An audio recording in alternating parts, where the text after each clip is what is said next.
राजस्थान में इस साल के आखिर में विधानसभा चुनाव होने वाले हैं। इस बीच सभी पार्टियों ने अपनी अपनी कमर कस ली है।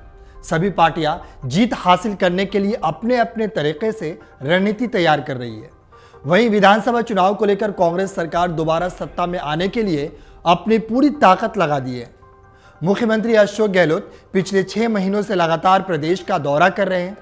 पहले ग्रामीण ओलंपिक के निरीक्षण के बहाने तो अब महंगाई राहत कैंपों के अवलोकन के बहाने वे हर क्षेत्र में दौरे करके सभाओं को संबोधित कर रहे हैं। हर बार वे राज्य सरकार की योजनाओं पर बार बार जिक्र कर रहे हैं। साथ ही ये दावा करते हैं कि राज्य सरकार ने अपनी योजनाओं की बदौलत प्रदेश के हर वर्ग को राहत प्रदान की है और हर परिवार को राज्य सरकार की योजनाओं का लाभ गारंटी से दिया जा रहा है। इसी क्रम में मुख्यमंत्री अशोक गहलोत मेवाड़ के लगातार दौरे कर रहे हैं। वहीं 27 जून को मेवाड़ में विशाल किसान सम्मेलन होगा, जिसमें सीएम आने की संभावना है। इससे पहले भी सीएम गहलोत कई सभाएं कर चुके हैं, लेकिन अब मेवाड़ में केंद्र की एंट्री होने वाली है, क्योंकि 30 जून को बीजेपी से लोकसभा स्तरीय सम्मेलन होने वाले हैं। इसमें गृह मंत्री अमित शाह आएंगे। पहले उनके 27 जून के आने का प्लान था, लेकिन अब 30 जून को हो गया है।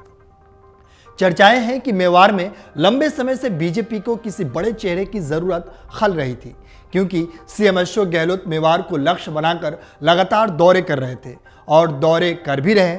वही महामहिम गुलाब चंद कटारिया की जाने के बाद बीजेपी के पास मेवाड़ में कोई बड़ा चेहरा नहीं बचा है।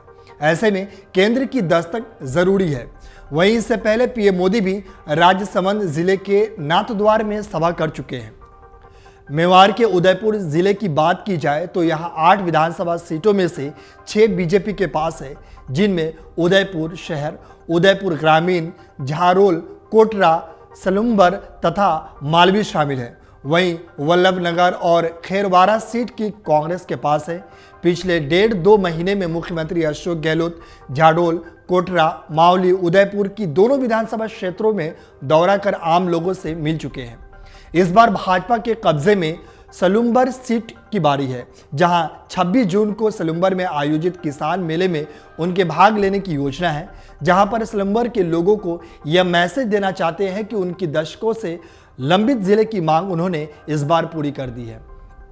राजनीतिक विश्लेषकों की माने तो वर्तमान परिस्थिति में उदयपुर में बीजेपी को हराना आसान नहीं है। यहाँ बीजेपी के पास कोई चेहरे हैं, लेकिन कांग्रेस के पास अभी कोई बड़ा चेहरा नहीं है। असम के राज्यपाल बने गुलाब चंद कटारिया मेवाड़ के कद्दावर नेता थे।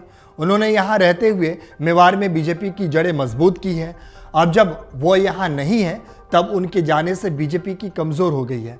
इसीलिए सीएम गहलोत इस मौके को गंवाना नहीं चाहते। कांग्रेस के पास मेवाड़ की इन मुख्य सीटों पर कोई बड़ा चेहरा नहीं है। ऐसे में सीएम गहलोत खुद यहां आ रहे हैं। बता दें कि पिछले दिनों कर्नाटक में हुए विधानसभा चुनाव के दौरान कांग्रेस ने एक फॉर्मूले को अपनाया था, जिसमें चुनाव से 2 महीने पहले ही आधे से ज्यादा प्रत्याशियों के नाम तय कर दिए थे और 1.5 महीने पहले प्रत्याशियों की सूची भी जारी कर दी थी। कर्नाटक में यह फार्मूला कारगर साबित हुआ। इसी फार्मूले को अब राजस्थान में अपनाए जाने की चर्चाएं हैं। कांग्रेस सूत्रों के मुताबिक राजस्थान की कुल 200 विधानसभा सीटों में से 100 सीटों के प्रत्याशी चुनाव से 2 महीने पहले ही तय कर दिए जाएंगे। आपको बता दें कि चुनाव से 2 महीने पहले टिकट तय होने से कांग्रेस को 2 तरह से फायदे हो सकते हैं।